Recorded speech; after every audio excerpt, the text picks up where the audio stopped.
Assalamualaikum warahmatullahi wabarakatuh. Okay, hari ni kita akan sambung kita punya PDPR untuk subjek SAKMJ Tauhid. Awak boleh buka buku Tauhid awak, muka surat 19. Okey, kita akan sambung kita punya pelajaran. Pelajaran 2, bahagian sifat yang wajib bagi Allah. Sebelum ni pelajaran 1 kita belajar sifat-sifat wajib bagi Allah. Ada berapa sifat wajib bagi Allah? Sifat wajib bagi Allah ada 20. Yang kita belajar, Allah wujud, qidam, baqa, mukhalafatuhu lil hawadithi. Macam tu kan. Sampai habis kaunuhu mutakalliman. Okey, sekarang ni hari ni kita nak tengok pula bahagian terbahagi kepada berapa sifat-sifat wajib yang 20 ni. Kita tengok. Sifat 20 yang wajib bagi Allah terbahagi kepada 4 bahagian. Kepada 4 bahagian. Okay. Sifat nafsiyah atau dinamakan juga sebagai sifat subutiyah. Apa dia sifat nafsiyah ni? Sifat nafsiyah adalah sifat yang disandarkan kepada zat itu sendiri. Zat tu Allah lah. Dan bukan kepada yang lain. Maksudnya sifat nafsiyah ni dia merujuk kepada Allah saja. Tak ada yang lain. Hanya merujuk kepada Allah. Okey, sifat nafsiyah ni nanti kita tengok ada berapa sifat nafsiyah. Tapi senang je, sifat nafsiyah ni ada satu je, wujud. Tapi nanti kita tengok kenapa wujud ni dinamakan sebagai sifat nafsiyah. Dikelaskan dalam bahagian sifat nafsiyah. Okey, kita tengok bahagian sifat Allah yang kedua. Sifat salbiyah atau dinamakan sebagai sifat adamiyah. Apa dia sifat salbiyah? Apa dia sifat adamiyah ni? Sifat salbiyah ataupun sifat adamiyah ni adalah sifat yang menafikan kekurangan bagi zat dan sifat-sifat Allah Ta'ala. Maksudnya, sifat salbiyah ni adalah sifat yang menolak sifat-sifat yang tak layak pada Allah. Yang ni kita tengoklah nanti ada 5 sifat salbiyah. Tapi nanti kita tengok kenapa 5 sifat tu termasuk dalam bahagian sifat salbiyah. Okey, seterusnya kita tengok sifat ma'ani ataupun dinamakan juga sebagai sifat wujudiyah. Apa di sifat ma'ani ataupun sifat wujudiyah ni? Sifat ini adalah sifat yang tetap ada pada zat Allah Ta'ala. Maksudnya sifat ni ialah sifat-sifat yang maujud, yang ada. Dia ada pada mata, ada pada akal. Sifat ni boleh melihat kesan-kesannya. Contohnya sifatnya ada 7 sifat Allah yang termasuk dalam bahagian ni. Contohnya macam sama, basar. Sama tu mendengar. Allah tu memang mendengar. Sifat yang memang ada pada Allah, tetap ada. Kekal, wujud, maujud pada Allah.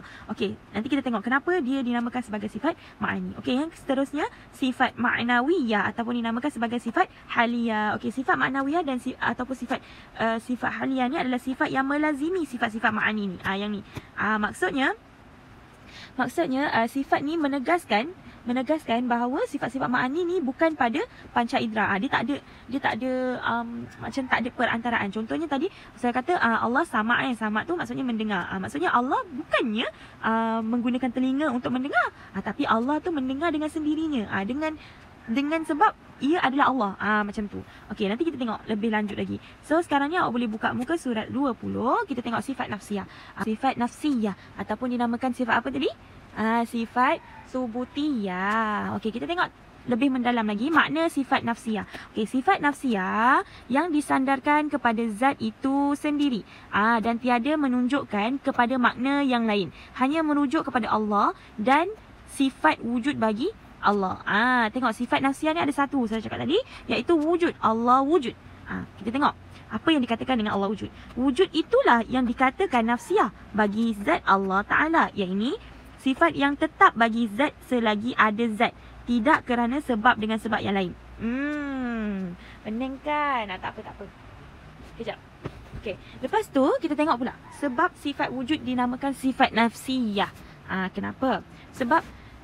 Sebabnya sifat wujud itu menunjukkan kepada diri zat sahaja. Tiada kepada yang lain. Tidak boleh dipisahkan zat sifat wujud tu daripada zat. Sifat wujud ni dia merujuk kepada diri Allah yang ada. Diri Allah, zat Allah. Zat Allah tu dia gaib, dia tak boleh dilihat oleh kita semua sampailah masa akhirat nanti. Hanya macam ahli syurga saja yang boleh melihat Allah ni dengan sendirilah. Tapi masa dekat akhirat. Sekarang ni Allah tu ghaib. Allah ghaib tapi Allah wujud. Cuma wujud Allah ni tak dapat dilihat dengan mata kasar. Dia ada pada akal je. Tengok hakikat sifat nafsiah. Hakikat sifat nafsiah ialah hal yang wajib bagi zat selagi ada zat. Selagi ada Allah tu, memang Allah tu wajib wujud. Bukan dengan kerana yang lain. Contoh macam kita wujud disebabkan atas sebab kelahiran. Contoh ibu kita, ayah kita lahir, ibu kita lahirkan kita. Macam tu. Tapi Allah ni dia tak ada sebab dia wujud. Tiada yang lain. Ia ada pada hati dan fikiran, zihin. Tetapi tiada pada luar fikiran, kharij. Ia dinamakan juga sifat subutiyah. Maksudnya Allah ni wujud pada akal dan pada hati sahaja. Maksudnya kita menerima sifat Allah tu wujud. Tapi kalau Allah tu tidak wujud, maksudnya Allah tu bersifat adam, tak ada. Adam, tiada. Mustahil lah. Sebab apa? Sebab alam ni ada tanpa alam yang ada disebabkan Allah yang menjadikan Adam ni. Jadinya alam ni. Jadinya dia mustahil pada akal. Jadinya alam ni wujud disebabkan Allah yang mencipta alam ni. Mustahil lah pada akal untuk tidak menerima kewujudan Allah. Sedangkan alam ni Allah yang menjadikannya. Maka logik akal kita dan fikiran kita dan hati kita untuk menerima yang Allah ni wujud. Okey, kalau tak faham boleh DM Ustazah personal tahu. So saya tahu ni macam agak susah untuk awak, tapi nak macam mana kita belajar je kan. Okey, tak apa. Seterusnya, sifat salbiah. Sifat salbiah ni maksud sifat salbiah. Okey, makna sifat salbiah kita boleh tengok kat sini. Sifat yang disandarkan kepada menafikan atau menidakkan kekurangan sifat dan zat Allah Ta'ala. Maksudnya sifat salbiah ni adalah sifat-sifat yang menolak atau menafikan sifat yang tak layak bagi Allah. Macam sifat-sifat mustahil bagi Allah lah. Ada lima. Yang pertama, qidam, baqa, mukhalafatuhu ta'ala lil hawadis, qiyamuhu ta'ala binafsi, wahdaniyah. Okey, kita tengok sebab-sebab sifat itu dinamakan sebagai sifat salbiah. Okey, 5 sifat yang dinamakan sifat salbiah ni adalah sifat yang menolak dan menafikan Allah Ta'ala bersifat dengan lawannya dan segala sifat kekurangan atasnya seperti kenyataan di bawah ni. Contoh, qidam. Qidam ni apa? Qidam ni sedia ada. Qidam ni menafikan atau menolak. Menafikan ni maksudnya menolak lah. Menolak bahawa Allah itu ada permulaan.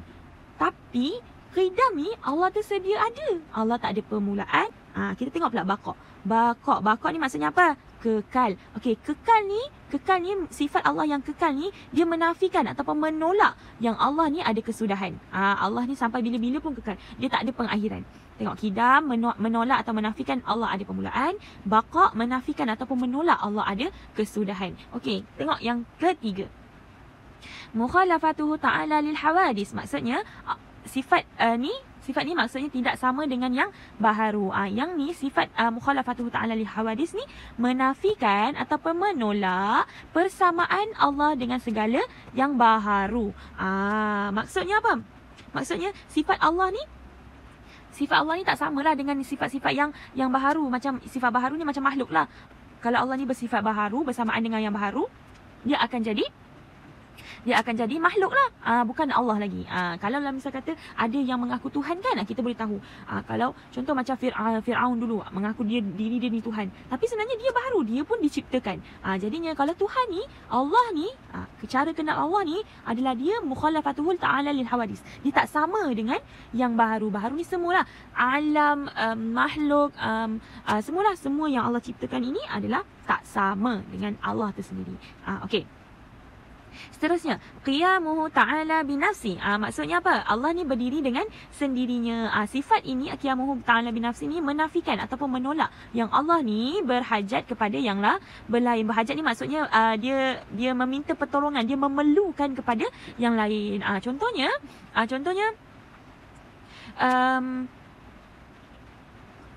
memerlukan kepada yang kepada yang lain. Allah ni tak perlukan kepada sesuatu. Allah tak perlu tempat untuk dia berlindung. Allah tak perlukan masa, Allah tak perlukan udara, Allah tak perlukan cahaya, Allah tak perlukan semua tu. Allah ni dia berdiri dengan sendirinya. Dia sendiri je. Macam tu. Okey, kita tengok pula wahdaniyah. Wahdaniyah, maksud wahdaniyah ni apa? Esa. Esa ataupun tunggal. Ni dia menafikan sifat yang Allah ni berbilang-bilang. Menafikan atau menolak sifat Allah ni berbilang-bilang.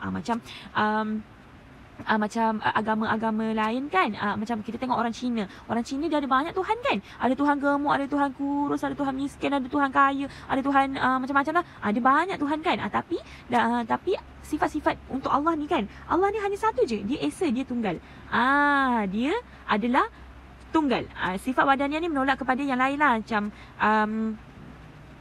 kalau Allah ni ada ramai, ada banyak kan, mesti tunggang langgang. Sikit ni nak cakap macam ni. Tuhan ni dia nak buat alam ni, nak buat bumi ni macam ni. Tapi Tuhan ni tak setuju. Tuhan ni nak buat bumi ni macam ni.